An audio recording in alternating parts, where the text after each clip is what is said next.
네, 안녕하세요. 안녕하세요. 소리 잘 들리시나요? 아까 이제 마이크 테스트를 좀 했는데 소리가 혹시나 떨리지는 않을까 싶어서 좀 걱정이 되긴 한데, 네, 안녕하세요. 김진영님, 안녕하세요. 제 소개를 잠시 드리면, 저는 이제 WF 캐슬의 대표이사를 맡고 있는 이름은 이영환입니다. 제 직업을 굳이 말씀드리면 이제 부동산 디벨로퍼이자 부동산 전업 투자자로 활동하고 있습니다. 그래서 오늘 이제 오신 분들에게 부동산에 대한 부분들을 이제 말씀을 드리려고 하는데 어떤 부동산에 대한 이론적인 강의보다는 실전에서 우리가 바로 써먹을 수 있는 그런 핵심 내용들 위주로 한번 말씀드려 볼까 합니다. 네, 그래서 이제 일단 뭐 오신 분도 있고 좀 늦게 오신 분도 있는데 저는 미리 오신 분들을 위해서 진행을 하도록 하겠습니다. 자, 지금 PPT 화면 잘 보이시나요? PPT 화면 보이시면 이제 한 3번인가요? 3번을 눌러주세요. PPT 화면 보이시면 3번. 아유, 감사합니다. 이게 반응이 오셔가지고, 강의할 맛이 나는 것 같습니다. 아이고, 감사합니다. 자, 제목이 이제 마지막 남은 부의 사다리입니다. 마지막 남은 부의 사다리. 뭐 많죠. 예전에 갭 투자로 부자 되신 분들 많고, 뭐 분양권, 뭐 재개발, 재건축. 요즘 재건축, 재개발 굉장히 핫하죠. 뭐 이제 건축과 관련된 부분들입니다. 자, 오늘은 이제 마지막 남은 부의 사다리. 여러분들께 이제 꼬마 빌딩에 대한 부분들을 좀 말씀드려 볼까 합니다. 꼬마 빌딩이라고 하면은 이제 뭐 말로는 들어보긴 했지만 직접 접근하기가 굉장히 아마 부담스러우셨을 겁니다. 그렇죠? 하지만 이제 꼬마 빌딩에 대해서 우리가 방법적으로 접근 방법을 몰랐을 뿐이지 그 방법만 안다면 어쩌면 마지막 남은 부의 사다리. 왜냐하면 많은 사람들이 하고 있지 않기 때문에 내가 많은 사람들이 하고 있지 않는 걸 할 수 있다면 그걸 할 수 있다면 굉장히 큰 기회를 잡을 수 있는 어떤 찬스가 될 것입니다. 그래서 오늘 뭐 이번 강의를 아주 좋은 경로로 다들 오셨는데 아주 좋은 꿀팁을 얻어 가셨습니다. 내용을 보도록 하겠습니다. 자, 첫 번째 이제 목차가 제가 땡땡땡 수익률 가능할까라는 주제로 한번 가져와 봤습니다. 여러분들 그 부동산 투자 또는 뭐 주식들도 많이 하시죠? 그러면 여러분들은 한 몇 퍼센트 정도 수익을 이제 바라시고 하시나요? 채팅창에 부동산 투자했을 때 몇 퍼센트 정도의 수익을 바라시는지 한번 적어 보시겠습니까? 제가 여러분들이 생각하는 것 이상을 이뤄드리겠습니다. 네. 어, 보통 부동산 투자한다고 하면 한 500%. 네, 아이고, 대단하십니다. 500% 반드시 될 겁니다. 제가 500% 이상으로 될 수 있도록 만들어 드리겠습니다. 100%, 네. 대부분의 분들이 이제 500% 이제 100% 이렇게 생각을 하시죠. 자, 근데 저 같은 이제 디벨로퍼들이나 또는 전업 투자자들은 몇 퍼센트를 생각할까요? 제 정답은 1000%입니다. 네. 좀 이게 관점이 다르죠. 저희는 이제 1000% 정도는 수익을 이제 본다라는 그 가정하에 그렇게 진행을 하고 있습니다. 물론 이제 소리가 잘 안 들려요. 잠시만요. 소리가 좀 들리나요? 잠깐만요. 제가 한번 그래도 이제 소리가 들리는 게 중요하니까 한번 USB를 꽂아서 지금 잘 들리나요? 네, 소리 잘 들리나요? 감사합니다. 그럼 계속 그냥 이대로 진행해도 될까요? 아니면 마이크로 손을 좀 볼까요? 우선은 네네, 알겠습니다. 지금 진행을 하도록 하겠습니다. 어, 네, 감사합니다. 이제 1000% 수익률을 이제 바라보고 하는 건데, 우리가 그 보통 그냥 뭐 직장 생활을 하시면서 그렇게 이제 하나, 둘씩 부동산 투자를 하시죠. 네, 그럴 때는 우리가 직업이 있기 때문에 뭐 100%, 뭐 200%, 많게는 뭐 300% 이상만 수익이 난다 하더라도 굉장히 큰 수익률입니다. 그렇지만 이제 저희처럼 이렇게 전업으로 하시는 분들은 1000% 정도는 보고 해야지 그 돈으로 수익 나중에 재투자도 할 수 있고 또 저의 생활도 할 수 있기 때문에 1000% 이상 날 수 있는 부동산을 찾아서 전국에 있는 부동산 중에서 1000% 이상 날 수 있는 곳을 제일 좋은 곳을 찾아서 들어가기 때문에 충분히 가능합니다. 자, 그 가능할 수 있는 원리를 여러분들께 지금부터 이제 말씀을 한번 드려볼까 합니다. 네. 이론적인 게 아니라 실전에서 써먹을 수 있는 정보이기 때문에 굉장히 유용할 거라고 생각이 됩니다. 자, 우선 내용을 한번 볼게요. 실전 투자 사례 한번 보겠습니다. 자, 제가 처음 가져온 사례는 서초 아크로 리버파크입니다. 잘 아시죠? 34평. 많은 부동산 전문가분들께서 이제 부동산에 대한 언급을 할 때 아크로 리버파크를 가장 많이 언급들을 하시죠. 왜냐하면 우리나라의 거의 뭐 대장 아파트라고 할 수 벽이기 때문에 그렇습니다. 물론 뭐 더 비싼 아파트도 있지만 뭐 표준 아파트 중에서는 가장 높은 아파트 중에서 하나입니다. 그래서 지금 40억이 넘죠. 자, 이 아파트를 볼까요? 2014년도에 분양가 전매로 13억 5천만 원 플러스 피 5천이면 이 아파트를 살 수 있었습니다. 여러분들 2014년도에 13억 플러스 5천만 원 여러분들이 있었습니까? 없었죠, 당연히. 물론 이제 떡국 팀장님은 있었을지 모르겠지만 대부분의 분들은 이제 아마 없었을 수도 있을 것 같습니다. 자, 그래서 13억 5천만 원 주고 이거 다 사라고 하면은 지금도 쉽지 않습니다. 네. 이제 그래서 이제 보시면은 이제 요거를 다 주고 사는 게 아니라 계약금 1억 3,500만 원 플러스 5천만 원, 1억 8,500만 원이죠. 물론 1억 8,500만 원이 이제 적은 돈은 아닙니다. 그렇지만 뭐 가족원들이 다 돈을 다 끌어모으면 한 1억 8,500만 원 정도는 이제 모을 수 있겠죠. 자, 1억 8,500만 원을 모아서 그 돈으로 아크로 리버파크를 구매할 수 있었다고 하면 여러분들 어떻겠습니까? 당연히 선택을 했겠죠. 자, 그래서 1억 8,500만 원으로 아크로 리버파크를 이제 구매를 한 다음에 2016년도에 입주가 시작됩니다. 입주가 되었을 때 잔금이 12억 1,500만 원인데 이 잔금은 어떻게 하면 될까요? 네, 잔금은 내 돈으로 하는 게 아니라 전세금으로 전세 세입자로 나서 전세금 12억 5천만 원으로 대체하고 나면 3,500만 원이 남겠죠. 자, 그 3,500만 원 남은 걸로 뭐 기타 등등 세금하고 국비 내더라도 충분히 돈이 남았습니다. 이렇게 아크로 리버파크를 사신 분이 제 고객 중에서도 있습니다. 바로 옆에 있습니다. 자, 그래서 2021년도 11월 달에 시세가 38억 원이었죠. 지금 40억 원이 넘습니다. 자, 이와 같은 투자는 한번 볼까요? 에코티 1억 8,500만 원 들여가지고 투자 기간이 8년이죠. 내가 2014년도에 1억 8,500만 원은 투자했더니 나는 뭐 별도로 한 건 없죠. 그냥 돈만 넣어놓고 8년 동안 한 10년 동안 기다렸더니 수익금이 24억 원이 되는 거죠. 물론 세금은 별도입니다. 수익금 24억 원.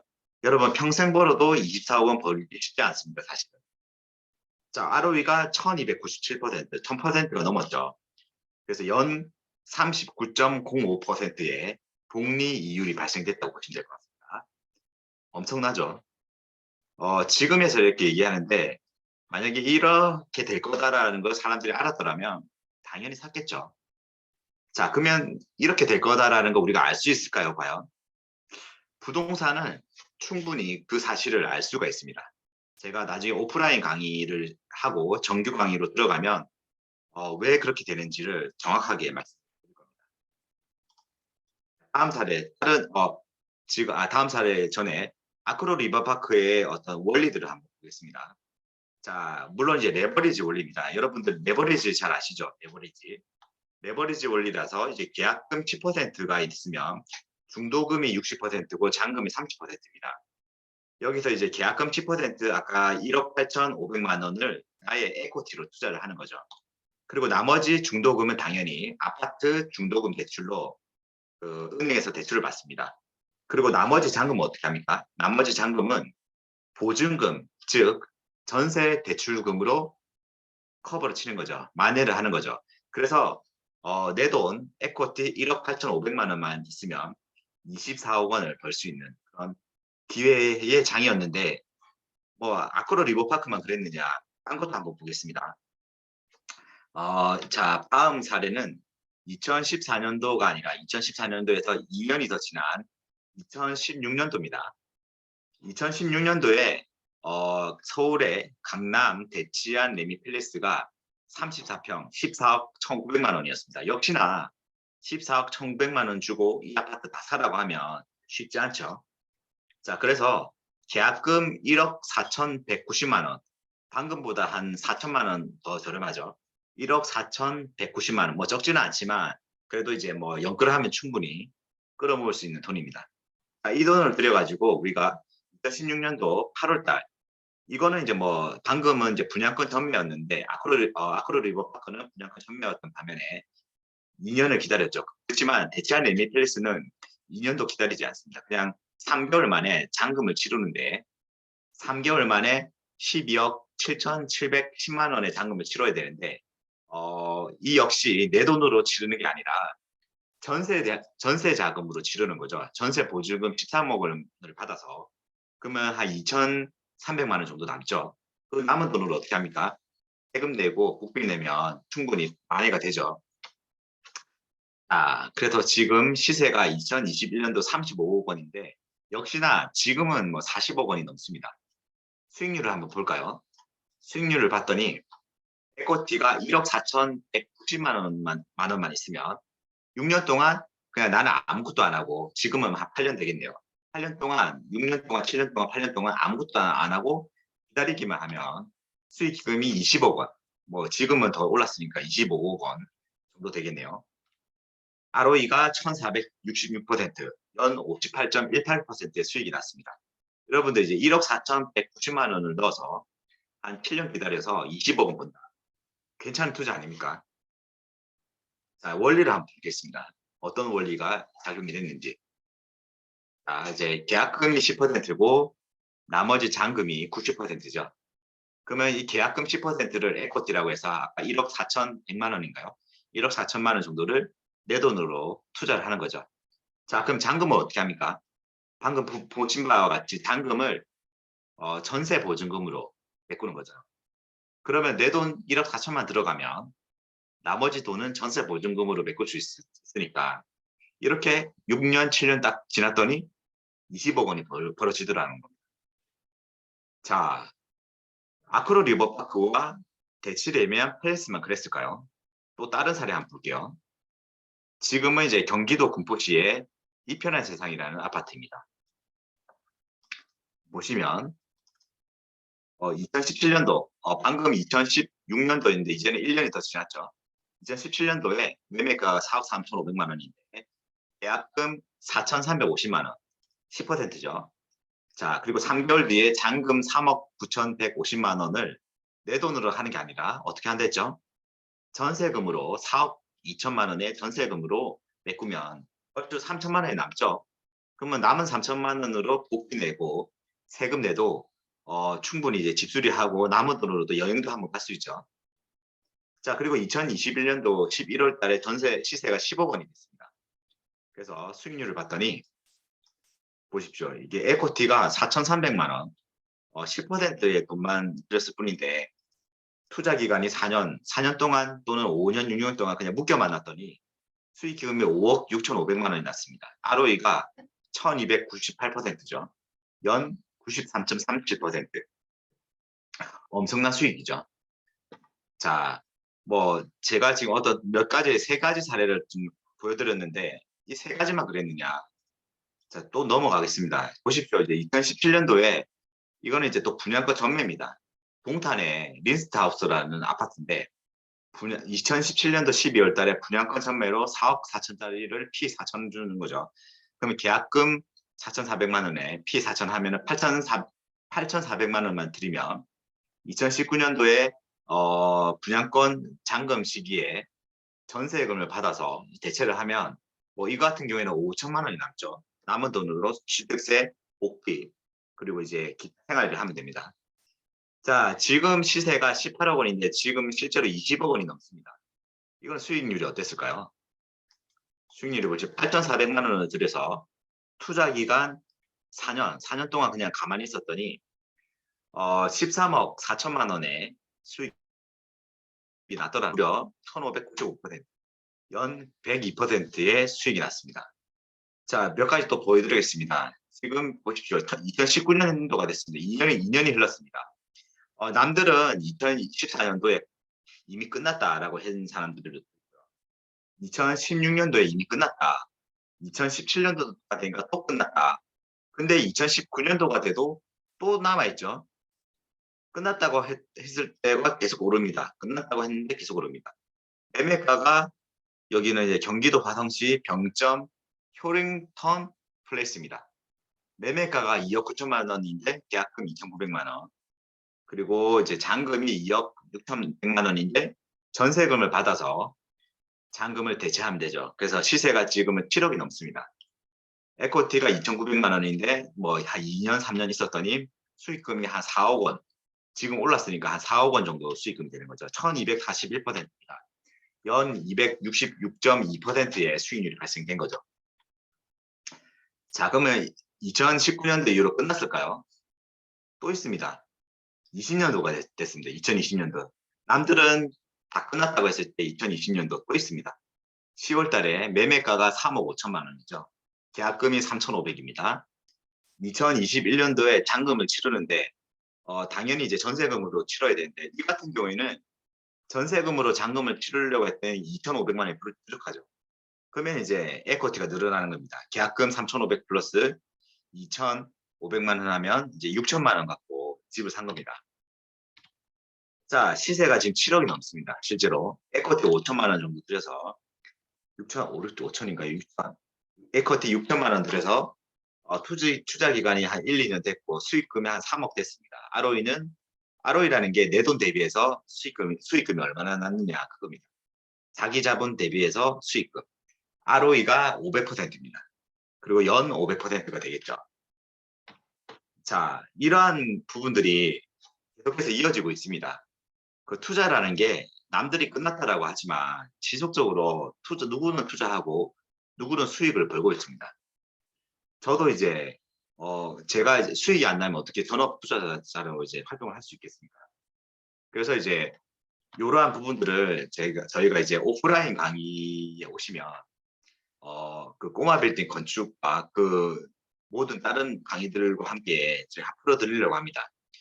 방금 이제 레버리지라는 원리를 통해서 어떻게 돈을 투자하고 어떻게 수익을 내고 이러한 부분들을 이제 말씀을 드렸는데 투자라는 게 사실은 방금 제가 보여드렸던 그 기본적인 원리, 그 원리에서 벗어나지 않습니다.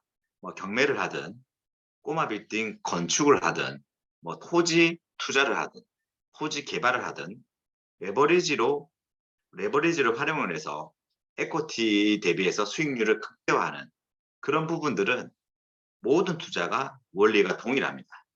그래서 그 동일한 원리로 파고들어서 투자를 한다면 오늘도 수익을 낼 수 있고 내일도 수익을 낼 수 있습니다. 자, 그러한 부분들을 뭐 그냥 투자하느냐 그렇지 않습니다. 정치도 봐야 되고요. 그리고 우리나라 산업도 봐야 되고 역사도 봐야 되고 그리고 수요와 공급도 봐야 되고 그리고 이제 시장의 심리도 봐야 되고 매수 심리도 봐야 되고 여러 가지들을 수치로서 데이터로서 다 확인을 한 다음에 그 타이밍을 잡아가면 충분히 1000% 이상 수익률을 내는 것은 그리 어려운 작업이 아닙니다. 자, 그리고 이제 요번 강의가 이제 꼬마 빌딩 건축인데 제가 이제 레버리지를 방금 한번 간단히 설명드렸는데 레버리지를 설명드렸던 이유가 모든 투자가 그 레버리지는 이제 기본으로 가져가야 되기 때문에 한 번 더 강조해서 이제 말씀을 드린 거고 자 그리고 이제 모든 투자에서 이제 또 성공하는 방법이 있습니다. 오늘은 제가 꼬마 빌딩 건축이라는 걸 통해서 어떻게 부동산에서 성공할 수 있는지 방법을 말씀드릴 텐데 뭐 건축뿐만 아니라 경매, 뭐 갭 투자, 재개발 재건축 그리고 이제 분양권 모든 투자들이 그 투자에서 성공하는 핵심 본질이 있습니다. 그 본질을 정확하게 알면 웬만해서는 성공할 수 있습니다. 하지만 많은 분들이 그 본질을 정확하게 알지 못하는 상태에서 투자를 하시다 보니까 오히려 투자를 하면 할수록 플러스가 되는 게 아니라 마이너스가 되는 역현상이 나는 거예요. 그래서 오늘 제가 꼬마 빌딩 건축을 예를 들어서 어떻게 시작을 해야 될지 명확하게 핵심을 말씀드리겠습니다. 자, 이거는 이론적인 내용이 아니라 실전에서 잡고 가는 개념입니다. 자, 그래서 꼬마 빌딩 건축 사업에서 성공하는 방법 한번 말씀드려보겠습니다. 자, 꼬마 빌딩 건축 사업의 본질. 자, 여러분들 꼬마 빌딩 건축 사업의 본질에 대해서 말씀드리겠습니다. 굉장히 중요합니다. 이건희 회장 아시죠? 이건희 회장. 자, 우리나라에서 이제 어떤 사업을 한다고 했을 때 사업을 가장 잘하는 사람, 역대 우리나라 역사상, 그러니까 대한민국이죠. 대한민국이 1945년도 일제시대에서 해방이 되고 1948년도에 건국이 된 이후로 역사상, 우리나라 대한민국 역사상 사업 가장 잘하는 사람이 이건희라고 하면 뭐 빼놓으면 아쉽죠. 3명 중에서 1명은 반드시 들어갑니다. 자, 이 이건희 회장님이 말씀하신 게 있습니다. 뭘까요? 이건희 회장님은 이제 사업을 할 때 부동산도 똑같습니다. 사업의 본질을 파악해야 성공한다고 말씀하셨습니다. 이건희 회장님보다 사업 더 잘하시는 분께서 이게 아니다라고 하면은 저는 이제 그 말을 좀 새겨 들을 건데, 그렇지 않다고 하면 사업의 본질을 파악해야 한다, 성공한다라는 말을 저는 믿을 겁니다. 그래서 이건희 회장님이 말씀하신 이 내용을 가지고 우리가 한번 꼬마 빌딩 건축에 대해서 한번 보겠습니다. 먼저 이건희 회장님이 뭐라고 말씀하시는지 한번 볼게요. 자, 이건희 회장님이 먼저 이렇게 질문을 했습니다. 호텔 사업의 본질이 무엇이라고 생각합니까? 이게 언제 질문한 거냐면 1980년도 우리나라가 굴뚝산업일 때죠. 그때 이건희 회장님이 신라호텔의 한 임직원에게 이 질문을 던졌습니다. 자, 여러분들은 이 질문을 던지면은 뭐라고 이제 대답하시겠습니까? 호텔 사업의 본질이 뭐라고 생각합니까? 제가 보기를 좀 드릴게요. 자, 채팅창에 이제 답을 한번 입력할 준비를 하시고요. 채팅창에 답을 입력할 준비를 하시고, 요 호텔 사업의 본질을 1번 서비스업, 2번 부동산업, 3번 장치산업. 네, 한번 번호를 찍어 보시죠. 1번, 2번, 2번, 1번, 1번. 서비스업. 네. 서비스업. 부동산업, 서비스업. 거의 대부분이 이제 서비스 아니면 부동산업이네요. 네. 아이고, 많은 분들이 참여해 주시네요. 3번, 3번 나왔습니다. 3번. 미미 어돌 님이 3번 하셨습니다. 미미 어돌. 네. 일단 정답을 말씀드리기 앞서서 1980년도로 우리가 한번 돌아가서 생각해 봅시다. 그 당시에는 지금처럼 IT와 같은 산업들이 아니죠. NFT는 없었을 테고 메타버스라는 것도 알지도 못했습니다. 당시에는 뭐 기껏해야 뭐 주식 한다고 하면은 굉장히 좀 새로운 투자였습니다.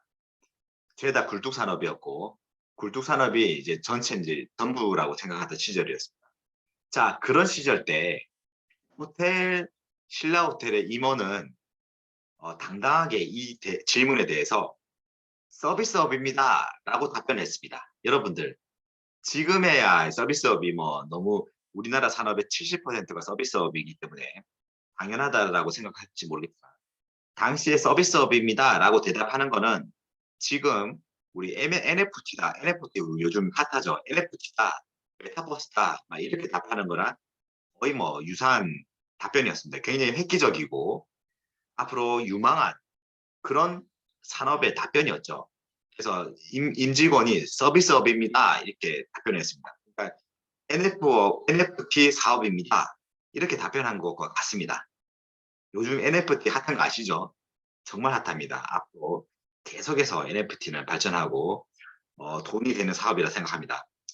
자, 그래서 이제 이건희 회장이 이 말을 듣고 나서 서비스업이 과연 맞을까 이렇게 호텔 신라 임직원에게 한 달 동안 고민을 하고 다시 한번 생각해 보자 이렇게 해서 돌려보냈습니다.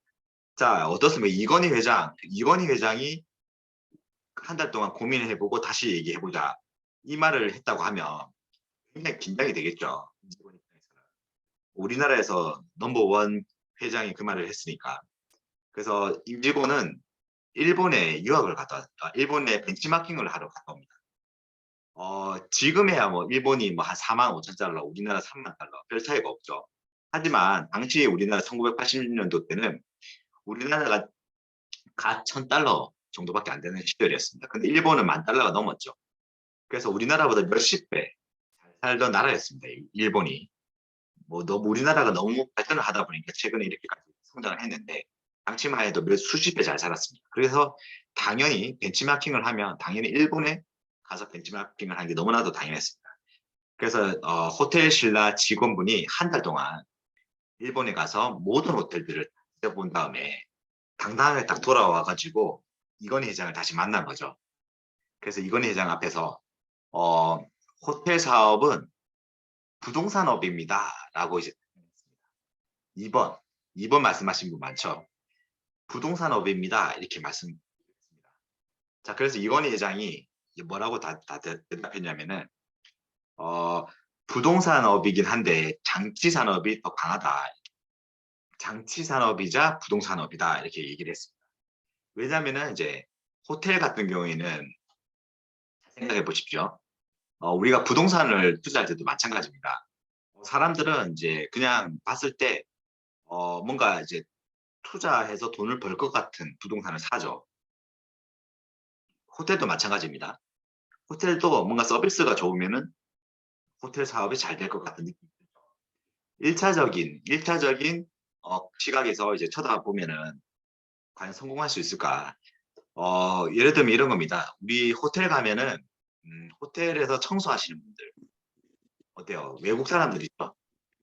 서비스업이 핵심이라고 하면 본질이라고 하면 아마 청소하시는 분들도 한국 사람으로 게다가 다 교육된 전문 인력으로 고용을 할 겁니다.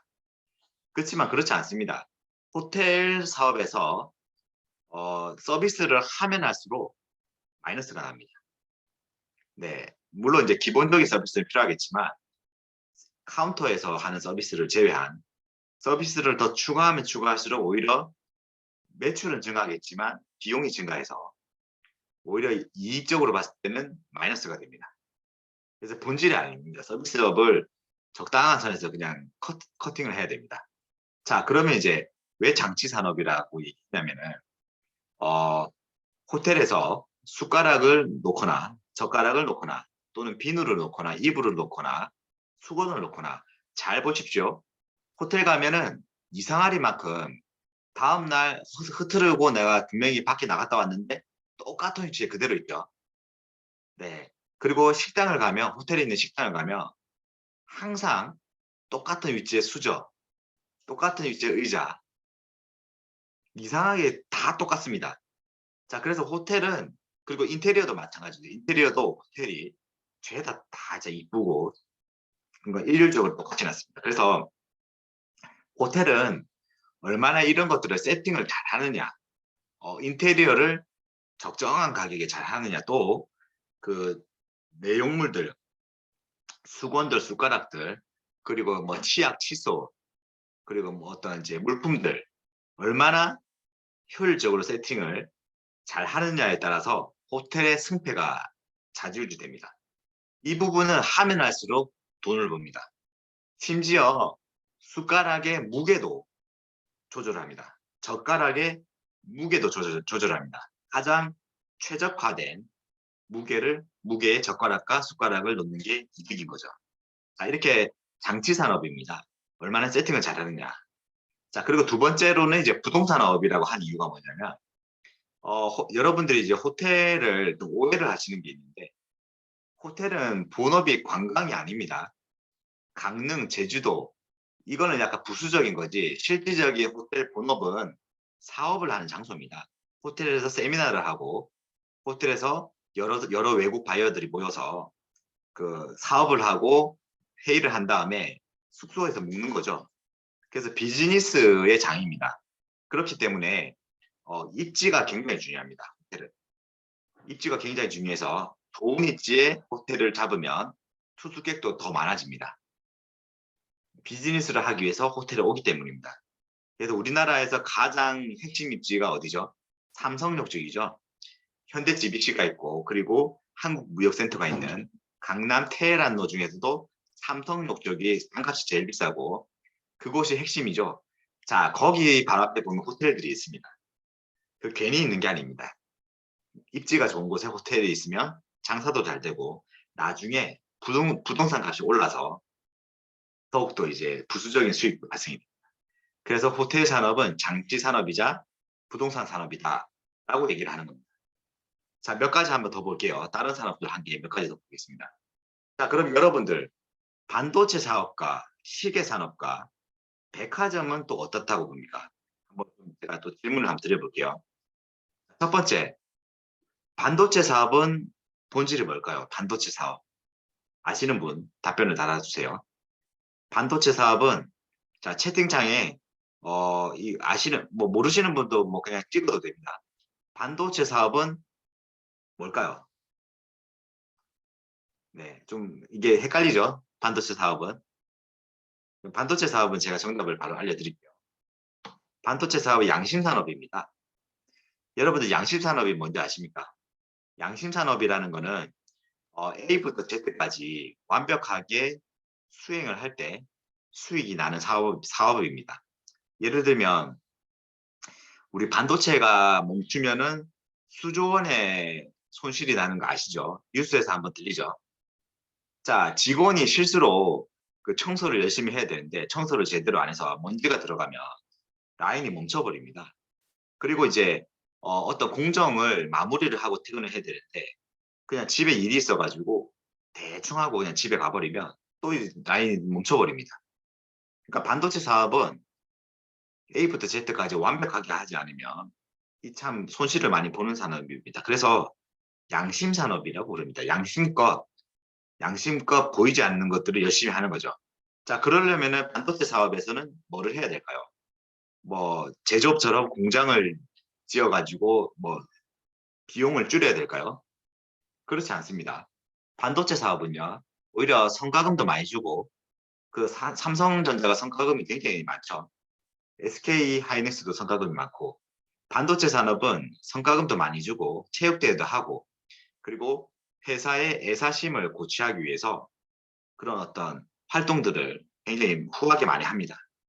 그래서 이제 삼성전자 다니시는 분들이 굉장히 자부심이 강한. 네, 반도체는 그만큼 어렵습니다. 양심 산업이기 때문에 산업을 잘해야 됩니다. 굉장히 어려운 산업입니다. 으쌰으쌰 잘해야 됩니다. 자, 그리고 자 질문. 시계 산업은 뭘까요? 시계 산업. 이거는 한번 맞출 수 있을 것 같은데. 한번 시계 산업의 본질을 한번 맞춰보십시오. 시계 산업. 아시는 분 한번 채팅창에 시계 산업의 본질 아시는 분 한번 디자인. 좋습니다. 디자인. 네. 좀 주관식으로 제가 드리니까 좀 힘드네요. 맞죠? 아까 객관식으로 하니까 1, 2, 3은 편한데 주관식으로 드리니까 아무래도 좀 이게 좀 불편할 수 있을 것 같습니다. 자, 시계 산업의 핵심은 패션입니다. 디자인이죠. 디자인. 패션 산업입니다. 그래서 시계를 판매를 하는 데 있어서 기능이 좋은 시계 만들면은 돈이 될까요? 자, 여러분들 시계 이제 하나씩 다 차고 계시죠? 시계 기능요. 그 기능 좋은 시계 여러분들 삽니까? 솔직히 기능은 다 거기서 거기 아닙니까? 시계 뭐 디자인 보고 사야지 기능 조금 좋다고 해서 그거 막 타고 막 그러지는 않잖아요. 맞습니다. 그 예전에 이제 일본에서 세이코가 있어요. 세이코가 무브먼트 시계를 굉장히 저렴한 가격에 출시를 했습니다. 무브먼트 시계가 수백만 원, 수천만 원 하죠. 그러면은 이제 세이코에서 한 30만 원 또는 50만 원에 살 수 있는 무브먼트 시계를 대량 생산을 성공했습니다. 자, 그때 많은 사람들이 이제 세이코로 인해서 다른 시계의 모든 산업 그 회사들이 망할 것이다 라고 일본에서 예측을 한 거죠. 자, 근데 어떻습니까? 롤렉스 시계 지금도 잘 나가지 않습니까? 맞습니다. 이제 시계는 어떤 이제 기능이 아닙니다. 시계는 패션 산업인 것입니다. 얼마나 디자인이 좋고 패션이 좋고 또 브랜드가 높고 내가 이 시계를 샀을 때 나의 가치가 얼마만큼 올라가느냐 이게 중요한 거죠. 그래서 패션에 신경을 쓰면 쓸수록 매출이 더 올라가는 겁니다. 여러분들 이런 것들을 할 때 정확하게 본질을 모르면 엉뚱한 데 신경을 쓰고 돈만 그냥 날리는 겁니다. 자, 다음 세 번째 백화점 산업은 어떻게 될까요? 백화점 사업. 백화점 사업 중요합니다. 자, 아시는 분 한번 백화점 사업. 네, 이것도 주관식인데 백화점 사업은 어떤 산업일까요? 네. 부동산. 부동산. 네, 다른 거는 좀 어려웠는데 백화점만큼은 그래도 좀 많이 들어보셨죠? 맞습니다. 백화점은 부동산업입니다. 유통, 예, 유통이라고도 해주고요. 자, 백화점을 이제 1차적으로 보면 유통이죠. 그러나 이제 백화점에서 수익을 유통이라고 답변 주신 분도 감사합니다. 이게 답변을 주는 게 중요합니다. 맞고 틀리고 중요하지 않습니다. 도전을 한다는 게 중요합니다. 네. 자, 유통일 수도 있는데, 백화점은 아무래도 부동산입니다. 백화점의 유통 체계를 공고히 여기는 것보다 백화점 같은 경우에는 입지를 바로 세우는 게 굉장히 중요합니다. 자, 잘 생각해 보십시오. 여러분들 한번 제가 질문을 드려보죠. 마트, 여러분들 추리닝 입고 마트 가시잖아요. 자, 저기 예를 들면 지금 여러분들이 경기도에 살고 계신데, 저 마트, 뭐 이마트 트레이더스 또는 이제 뭐 코스트코, 이마트 트레이더스랑 코스트코가 저기 경기도 화성시에 이제 전국에서 제일 큰 마트가 만들어졌어요. 여러분들 그 마트에 어떻게 차 타고 가서 식품을 사나요? 마트? 사죠. 차 타고 가서 저 외진 곳에 있어도 마트 가서 쇼핑하고 옵니다. 마트에서 물건을 사고 옵니다. 저렴하고 볼 게 많으면. 자, 근데 만약에 저기 화성시나 또는 오산시 또는 이제 오산 화성 말씀드려서 좀 그렇긴한데 경기도에서 저기 밑에 있는 평택시 뭐 이런 데 백화점이 있다고 칩시다. 백화점. 서울에서 백화점 가려고 화성까지 가나요? 아마 잘 안 갈 겁니다. 백화점요. 뭔가 이제 단순히 그냥 뭐 제품을 사는 곳이 아닙니다. 여러분들 아무래도 그 서울에 있는 백화점, 자, 강남에 있는 백화점, 종로에 있는 백화점, 강남에 있는 백화점요. 압구정 현대아파트도 이제 백화점이 있죠. 강남에 있는 백화점은요, 여성들이 그 지방에서도 올라옵니다. 백화점 가려고. 그죠? 뭐 볼 것도 많긴 하지만, 뭐 명품도 많고 볼 것도 많긴 하지만, 무엇보다 이제 백화점에 오는 것 자체로 나의 어떤 뭔가 품격과 가치가 올라가는 작업이죠. 뭔가 백화점 와서 아이 쇼핑하면 기분 좋잖아요. 근데 그 지방에 있는 백화점 가면은 그렇게까지 기분 좋지 않습니다. 마트는 다르죠. 마트는 위치랑 크게 상관없습니다. 그러니까 이제 좀 다른 백화점의 위치랑은 조금 다릅니다. 그래서 백화점 같은 경우에는 최중심부에 위치해서 많은 사람으로부터 나의 가치를 올려주고 나를 우러러볼 수 있는 뭐 어떤 그런 포지션을 잡는 뭔가 대리만족의 장이기도 하고요. 네, 그렇습니다. 그래서 백화점 같은 경우에는 입지가 굉장히 중요합니다. 최고급 입지에 있으면 있을수록 많은 사람들이 그 백화점에 방문을 하게 되고요. 그리고 소비를 하게 됩니다. 예를 들면 이런 거죠. 압구정 현대아파트에 가면 갤러리아 백화점이 있죠. 명품 백화점이 있습니다. 또 롯데타워에 가면 명품 백화점이 있죠. 이런 명품관들 같은 경우는 핵심 위치 말고는 잘 없습니다. 그만큼 이제 최고의 입지에서 나의 가치를 올려주는 것이죠. 그리고 나중에 이 마트 백화점의 땅값도 이제 올라가기 때문에 부수적인 수익이 있는 거죠. 자, 그래서 여러분들이 이제 나중에 입지 분석을 한다고 하면, 부동산 입지 분석을 한다고 하면 뭐 학군, 교통, 일자리 이런 거 많이 보잖아요. 자, 근데 솔직히 그런 것들을 이제 보는 것보다 그냥 백화점 자리가 있는 곳이 입지가 높습니다. 대기업에서 입지 분석을 해놨기 때문에 솔직히 저도 이제 그냥 제가 입지 분석하는 것보다 백화점 있는 자리가 훨씬 더 입지가 좋습니다. 제가 대기업을 이길 수는 없죠. 자, 그만큼 이제 백화점의 본질은 부동산업이라는 거죠. 네. 이렇게 본질을 명확하게 알면 그 본질에 집중하면 할수록 우리가 더 많은 돈을 벌 수가 있죠. 여기 아마 계신 분들은 이제 보면은 이제 마케팅 쪽으로 또 관심 있는 분들 많으시잖아요. 또 이제 코인에 관심이 있으신 분도 많을 테고 여러 가지 이제 관심이 있으실 텐데, 자, 마케팅 같은 경우에도 우리가 본질을 명확하게 분석할 필요가 있습니다. 제가 마케팅의 본질이 뭔지는 한번 분석해 보지는 않았는데, 마케팅의 본질도 한번 시간 나면 이제 좀 분석을 해보면 재밌을 것 같아요. 마케팅의 본질은 제가 그냥 얼핏 생각나는 거는 이제 마케팅하면 사람들이 그냥 뭐 자료 올려가지고 막 사람들한테 배포하고 뭐 자료 그냥 박리다매로 여러 가지로 자료를 다 올리고 막 그렇게 생각하죠.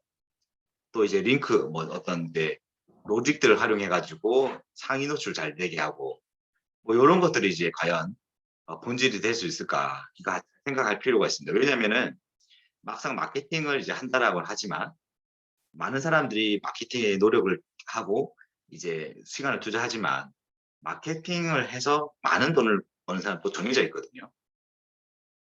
그래서 이제 마케팅의 본질을 갖고 있는 사람과 그 본질 주위에 있는 사람들은 돈을 법니다. 하지만 본질을 놓치면서 열심히 노력만 한다면 그 사람 주위에 있는 사람 역시나 돈을 많이 못 벌 겁니다. 그래서 본질을 명확하게 파악하는 게 굉장히 중요합니다. 마케팅 본질이 뭘지도 우리 한번 생각해 봅시다. 이것도 굉장히 중요할 것 같네요. 여기는 마케팅 하시는 분들도 많으니까. 그죠? 자, 그래서 이제 핵심은 오늘 꼬마 빌딩 건축이니까 꼬마 빌딩 건축 사업의 본질을 뭐라고 생각합니다. 꼬마 빌딩 건축 사업. 꼬마 빌딩 건축 사업을 함에 있어서 본질을 우리가 알면 반은 성공입니다. 우리가 뭐 꼬마 빌딩 건축하다 10년 동안 늙는다고 하죠. 근데 이 본질을 알면 10년 늙는 게 아니라 오히려 10년 젊어질 겁니다. 왜냐하면 성공할 것이기 때문에 그렇습니다. 그래서 꼬마 빌딩 건축 사업의 본질은 이제 부동산업, 시행업, 시공업, 양심산업, 뭐 패션산업, 장치산업 이렇게 많이 연결되어 있습니다. 제가 한번 이제 설명을 좀 드리겠습니다. 지금은 뭐 꼬마 빌딩으로 보고 있는데 여러분들이 지금 하고 있는 산업도 이와 같이 각각의 요소들을 다 분류를 한번 해놓고 따져보면 이제 본질이 뭔지를 한번 볼 수 있을 겁니다. 자, 꼬마 빌딩을 이렇게 제가 6가지 요소로 나눠봤습니다. 자, 꼬마 빌딩의 본질을 장치산업이라고 주장하시는 분들이 있습니다. 왜냐면 자재 유통상 하시는 분들이 이렇게 주장을 하는데요. 재료를 저렴하게 요새 꼬마 빌딩 건축할 때 건축비가 굉장히 올랐다고 하죠. 건축 재료비가 많이 올랐다고 합니다. 그래서 재료를 저렴하게 구입하여 비용을 절감하는 게 핵심이다 라고 주장을 합니다. 자재 유통상 분께서는 그렇게 얘기합니다. 굉장히 일리가 있죠. 자, 패션 산업으로 가면 인테리어 업자분들은 이렇게 주장합니다. 가장 최신 트렌드의 디자인을 적용해야 된다. 그래야지 돈을 벌 수 있다. 요즘 모던한 디자인들이 굉장히 이미 유행을 타고 있습니다. 그래서 모던한 스타일로 디자인을 적용했을 때 꼬마 빌딩의 부가가치를 높일 수 있다. 최근에 이제 인테리어 업자들이 이제 굉장히 인기가 많죠. 돈을 많이 벌고 있습니다. 자, 이 말도 틀린 것 같지 않습니다. 그래도 땅값이 많이 오르고 그 자재비가 많이 올라서 꼬마 빌딩 건축하기 쉽지 않은데 인테리어를 열심히 해서 돈을 벌어야 된다. 굉장히 설득력이 있는 말이죠. 자, 그리고 이제 양심 산업입니다. 설계사가 이 얘기를 합니다. 우리가 이런 얘기 많이 들어봤습니다. 건축할 때 도면에 적혀 있는 대로 누락 없이 시공을 해야 된다. 이런 말들 많이 하죠. 과연 진실일까요? 설계 도면에 있는 대로 A부터 Z까지 빠지지 않고 다 시공을 했을 때 꼬마 빌딩 건축에서 돈을 벌 수 있다. 굉장히 보면은 설득력 있는 것 같죠. 그래서 그 건축주들이 많은 건축주들이 시공사와의 관계에서 왜 설계서대로 시공을 해야 하지 않았느냐.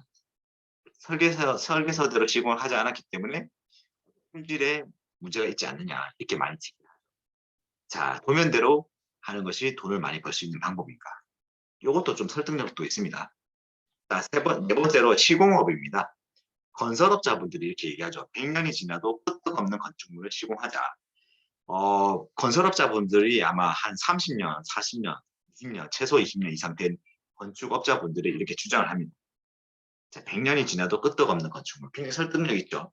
튼튼한 건물을 지어야지 누수도 없고 하자도 없고 단열도 좋고 단열 기능도 좋고 튼튼한 건물이 되지 않겠습니까? 최근에 광주에서 건축 사고들이 많이 나는데 튼튼하게 지어야지 그런 어떤 손해들을 보지 않는다.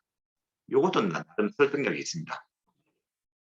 자, 그리고 시행업자들이 얘기합니다. 자금, 공정, 업체 관련 PM 업무를 통해서 전문성을 높여야지 돈을 벌 수 있다. 이것도 좀 설득력이 있습니다. 왜냐하면 우리가 계획을 제대로 세우지 못하면 결국은 순서대로 공정을 진행하지 못해서 오히려 그 공사가 늦어지고 공사가 늦어짐으로 인해서 그 이자 비용이라든지 인건비들이 지출이 되죠. 그래서 손해를 보게 됩니다. 그렇기 때문에 이제 시행업자분들께서는 자금을 정확하게 기성금을 잘 지급하고 세팅을 하고 그리고 공정표를 철저하게 만들어서 그 순서대로 잘 진행을 하면서 업체를 단속을 잘 하면 꼬마 빌딩 건축에서 성공을 하고 돈을 많이 벌 수 있다고 얘기합니다. 이것도 굉장히 설득력이 있습니다. 자, 그리고 부동산업이라고 주장하시는 분들 있습니다. 특히나 건축주분들께서 이렇게 주장을 많이 합니다. 왜냐하면 건축주들은 건축에 대한 지식이 많이 없죠. 그래서 좋은 토지를 적정한 가격에 구입하여 높은 가격에 하는 게 그 다 아니냐. 결국은 땅 장사 아니냐. 좋은 땅 사서 싸게 사서 좋은 땅을 싸게 사서 나중에 뭐 그 건물 지어서 비싸게 분양하면 되지. 이렇게 단순하게 얘기합니다. 뭐 이것도 뭐 틀린 말은 아닌 것 같습니다. 자, 여러분들 이제 1, 2, 3, 4, 5, 6이 있는데 자, 이거 오늘의 핵심 주제이기 때문에 한번 이제 한번 맞춰보십시오. 1, 2, 3, 4, 5, 6이 있습니다.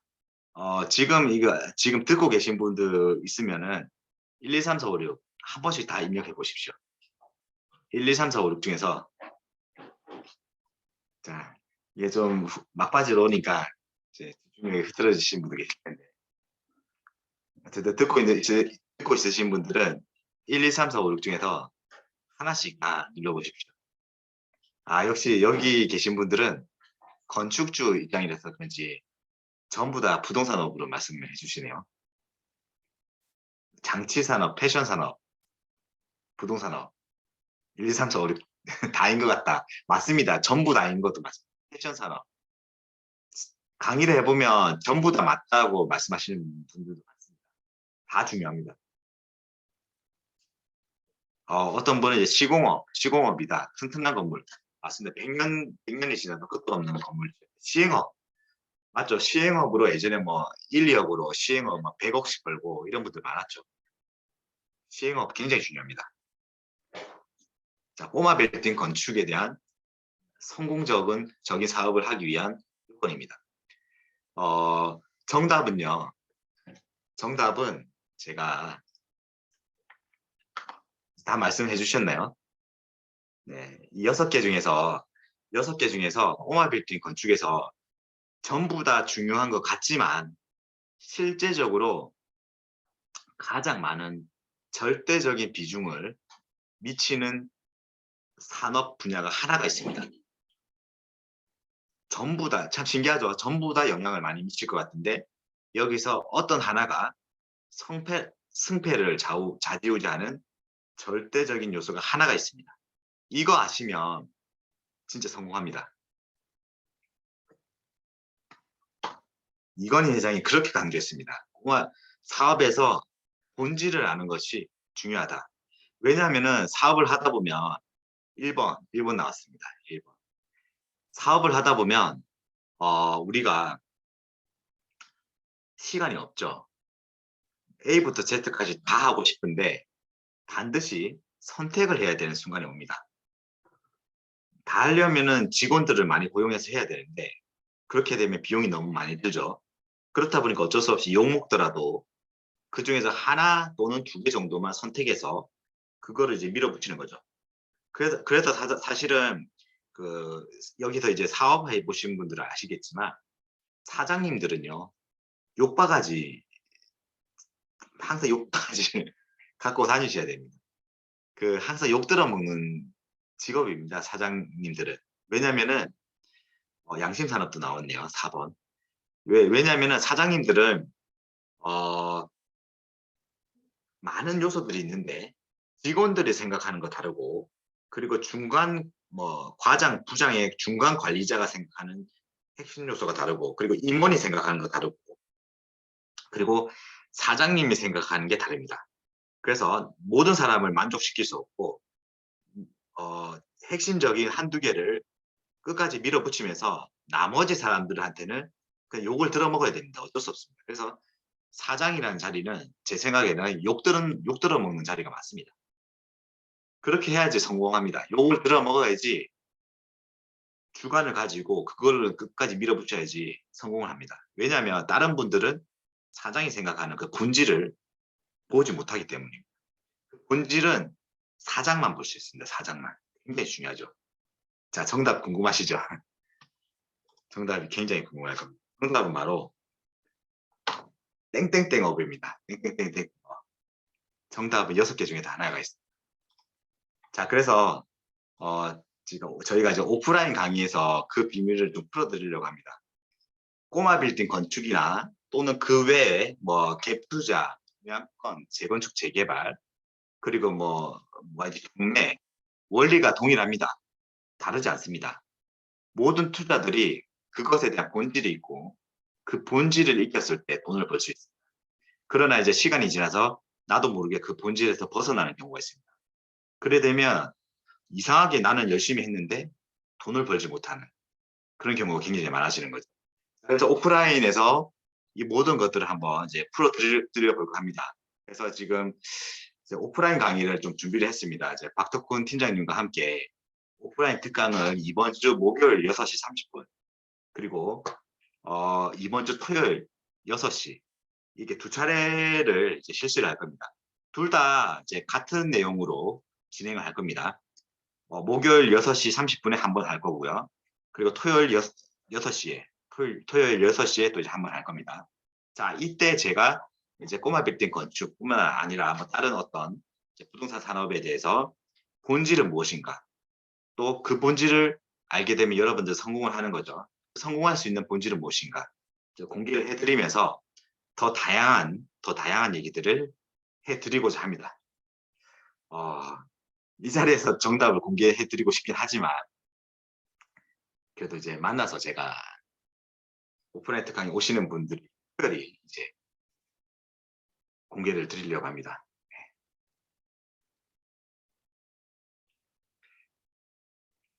네, 이제 오늘 1시간 했는데 어떻습니까? 좀 들을만 했습니까? 더 많은 내용들을 또 이제 얘기하고 싶은데 이제 시간이 지금 1시간이 딱 주어졌기 때문에 못한 게 좀 아쉽긴 합니다. 제가 지금 이번에 오프라인 특강을 또 준비를 했고 그리고 그 이후에 오프라인 특강 이후에 또 본 강의도 준비를 했는데 한 500페이지 분량 500페이지 분량의 PPT로 해서 이제 정말 그냥 단순히 이론적인 게 아니라 실제로 그 꼬마 빌딩 건축뿐만 아니라 일반 부동산 투자를 할 때 돈을 벌 수 있는 방법에 대해서 정확하게 찝어드리겠습니다. 이론적인 내용이 아닙니다. 실전에서 써먹을 수 있는 내용들입니다. 네.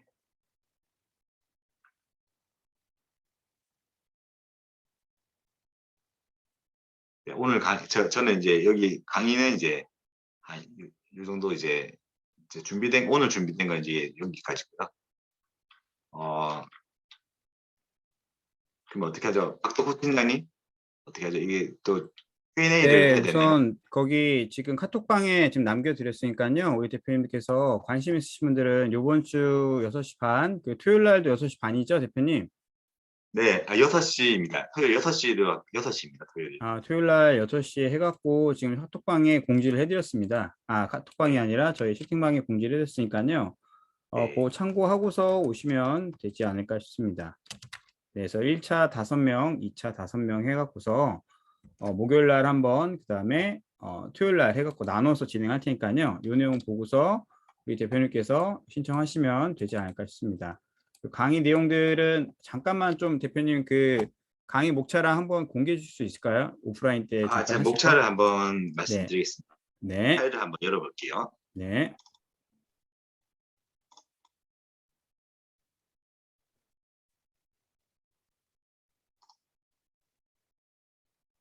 잠시만요. 두 가지 파트로 진행을 하고 있습니다. 첫 번째 파트는 이제 건축 시행과 시공에 대한 부분들, 건축 준비를 어떻게 해야 되느냐, 꼬마 빌딩 건축 본질에서부터 법규적인 부분들, 그리고 이제 부지 구입을 해서 뭐 설계 착공, 뭐 시공해서 준공 분양하는 것까지, 그리고 추가로 대출과 세금도 어떻게 될 것인가, 뭐 이런 부분들에 대해서 건축 시행과 시공에 대해서 A부터 Z까지 다 이제 설명을 한번 드리고요. 그리고 이제 두 번째 파트로는 이제 부동산 투자입니다. 부동산 투자에서 투자 레버리지가 중요할 때고요. 그리고 좀 특별한 게 있는데요. 이제 과거 부동산 흐름과 정책입니다. 조선시대부터 시작해서 이승만 대통령, 뭐 박정희 대통령, 전두환 대통령, 노태우, 김영삼, 뭐 다 담았습니다. 김대중, 노무현, 그리고 이제 이명박, 박근혜, 문재인까지 그 각 정책별로 어떻게 부동산이 흘러갔는가, 그 흐름들을 보면은 정확한 그 부동산 이제 흐름들을, 원인들을 확인을 할 수 있습니다. 그리고 이제 산업과 부동산에 대해서 이제 말씀을 드려서 부동산이 우리가 경제와 어떻게 연관이 되는지, 그리고 어떠한 경제 지표들을 보면 우리가 부동산이 오르느냐 내리느냐 알 수 있는 그런 내용들을 말씀드립니다. 그리고 부동산의 수요와 공급, 부동산은 사실은 수요와 공급의 균형이 조금만 무너져도 오르거나 내리는 종목들입니다. 그래서 그 부분들을 실질적으로 이제 확인할 수 있는 방법들을 말씀드리고요. 그리고 이제 과거에 어떻게 수요와 공급의 불균형으로 해서 부동산 가격이 내리고 올랐는지 그 타이밍 잡는 방법들, 실질적인 겁니다. 이론적인 게 아닙니다. 실전에서 써먹을 수 있는 내용입니다. 그리고 이제 6회차, 7회차 뭐 이거는 한꺼번에 할 텐데 실전 투자에 대해서도 좀 소개를 한번 드리려고 합니다. 여러 가지가 있지만 지금 시점에서 그래도 좀 관심을 갖고 보면 좋은 것들 몇 가지 좀 소개시켜드리고자 합니다. 자, 이렇게 해서 1부와 2부 나눠가지고 뭐 거의 뭐 부동산에 대한 마스터 과정입니다. 아마 이 과정을 다 들으시고 나면 웬만한 어떤 부동산 전문가 이상의 실력을 갖추게 되실 겁니다. 그래서 이 과정에 누가 필요하느냐, 부동산 공부를 이제 수년간 계속 했는데 이상하게 실력이 안 느시는 분들 있죠. 그런 분들을 이제 들으시면 되고요.